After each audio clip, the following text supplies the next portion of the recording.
Corona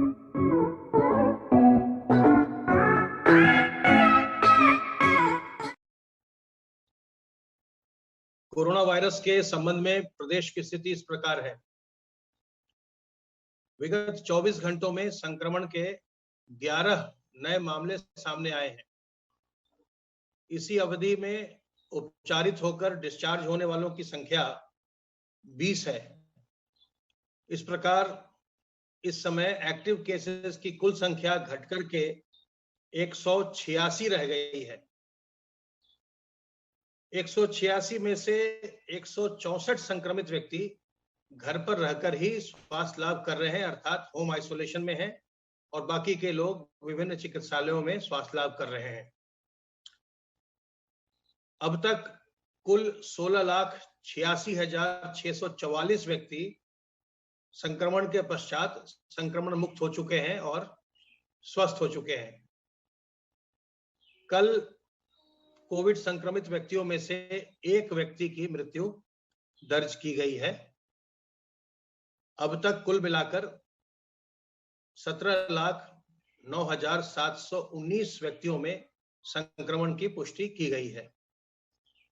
विगत 24 घंटे में प्रदेश में 2,20,065 सैंपल्स की जांच की गई और इनमें से केवल 11 सैंपल्स में हमें पॉजिटिविटी मिली, अर्थात जो डेली पॉजिटिविटी रेट है वो 0.01% से भी अब कम पर चल रही है। प्रदेश में अब तक कुल मिलाकर 7,71,45,197 टेस्ट किए जा चुके हैं, जो देश में सर्वाधिक है। कल प्रयोगशालाओं को आरटीपीसीआर की जांच के लिए जनपदों से 1,18,054 सैंपल्स भेजे गए। सर्विलांस का कार्य लगातार चल रहा है और टेस्टिंग का कार्य भी बहुत ही बड़े पैमाने पर निरंतर हो रहा है। केसेस कम आ रहे हैं, संक्रमण नियंत्रण में है, लेकिन संक्रमण समाप्त नहीं हुआ है। इसलिए सावधानी निरंतर बरतते रहिए, और विशेष करके इसलिए कि अब त्योहारों का समय आ रहा है और ऐसे में भीड़ भाड़ में अगर हम जाएंगे और अगर कोई व्यक्ति संक्रमित है तो उससे लोगों के संक्रमित होने की आशंका बनी रहेगी। इसलिए भीड़ भाड़ से अपना बचाव करना है, दूर रहना है, और ऐसे कोई भी कार्य नहीं कर रहे हैं जिससे हम भीड़ भाड़ कहीं हम जमा करें। प्रदेश में वैक्सीनेशन के कार्य में बहुत ही तेजी से वृद्धि हो रही है और लोग बाग भी इसमें बहुत ही उत्साह के साथ आगे आकर अपना वैक्सीनेशन करवा रहे हैं, और जो कि बहुत ही बुद्धिमानी का कार्य है। वैक्सीनेशन आपको सुरक्षा कवच प्रदान करता है और 2 डोज लगवाना बहुत ही आवश्यक है। केवल 1 डोज लगाकर अगर आप रह जाएंगे तो आपको पूरी सुरक्षा प्राप्त नहीं होगी। इसलिए वैक्सीन की दोनों डोज जरूर लगवाइए।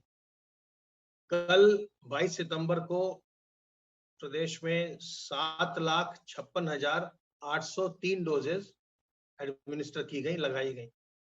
अब तक कुल मिलाकर, यानी कल का आंकड़ा है ये, 7,99,70,763 लोगों को वैक्सीन की पहली डोज लगाई जा चुकी है।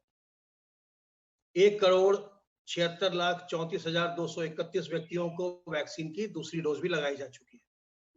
कुल मिलाकर अब तक 9,76,04,994 डोजेज एडमिनिस्टर की जा चुकी हैं और आज पहली डोज लगाने वालों की संख्या अब 8 करोड़ के पार हो चुकी है। कल पूरे प्रदेश में जो भी अस्पताल हमने कोविड के लिए तैयार किए हैं, चाहे वो बच्चों के इलाज के लिए या वो बड़ों के इलाज के लिए, कल सभी अस्पतालों का मॉक ड्रिल किया जाएगा और वहां की तैयारियों को देखा जाएगा, परखा जाएगा। उसके लिए सभी जनपदों में वरिष्ठ अधिकारी, स्वास्थ्य विभाग के वरिष्ठ अधिकारी भेजे जा रहे हैं। इसके अंतर्गत जो हमने बच्चों के लिए पीकू वार्ड बनाए हैं, उनका निरीक्षण होगा। इसके अलावा जो हमारे ऑक्सीजन प्लांट्स हैं या ऑक्सीजन कंसंट्रेटर हैं, इनको चलाकर देखा जाएगा। और इसके पश्चात जो पिछली बार जब 27 अगस्त को ये मॉक ड्रिल किया गया था, जो कमियां उसमें रह गई थी, उस समय दिखाई पड़ी थी, उन सब को भी देखा जाएगा कि उन कमियों को अच्छी तरीके से दूर कर लिया गया है अथवा नहीं। इसका आशय ये है कि जब आगे कभी कोई सर्ज आए इन्फेक्शन का, तो उस समय हमारी तैयारी बिल्कुल रहे, इसके लिए ये मॉक एक्सरसाइज की जा रही है। दिनांक 25 तारीख को अर्थात परसों भी अधिकारी वहीं रुकेंगे जनपदों में, और वो जो गरीब कल्याण मेला 25 तारीख को होने वाला है प्रदेश में, उसके अवसर पर जो हमारा रविवार को मुख्यमंत्री आरोग्य मेला होता है, उसको इस बार शनिवार को ही किया जा रहा है। तो सभी वरिष्ठ अधिकारी मुख्यमंत्री आरोग्य मेला का भी निरीक्षण करेंगे, और साथ ही साथ जो आरआई हमारा होता है, रूटीन इम्यूनाइजेशन बच्चों का, शनिवार के दिन उसका, और जो कोविड वैक्सीनेशन में सेकेंड डोज लगाई जाती है शनिवार को, उसका भी निरीक्षण अधिकारी करेंगे। इसके लिए बहुत ही व्यापक स्तर पर व्यवस्था की गई है। संक्रमण फैलने न पाए, बढ़ने न पाए, इसके लिए लगातार प्रयास चल रहे हैं, और आप भी अपना योगदान इसमें दे रहे हैं। लेकिन सावधानी लगातार बरतते रहिए, और खास करके चूंकि त्योहारों का मौसम आ रहा है, इस समय सावधानी बरतना बहुत ही ज्यादा आवश्यक है। अपने हाथ को साबुन पानी से बार बार साफ करते रहिए, मुंह और नाक को मास्क से, गमछे से, रुमाल से, दुपट्टे से ढक कर रखिए, और लोगों से 2 गज की दूरी बनाए रखिए। और साथ ही साथ ध्यान रखिए कि अपने घर के आसपास या घर के अंदर पानी जमा न होने दीजिए, इससे मच्छर पनपते हैं और इससे डेंगू जैसी घातक बीमारी हो सकती है।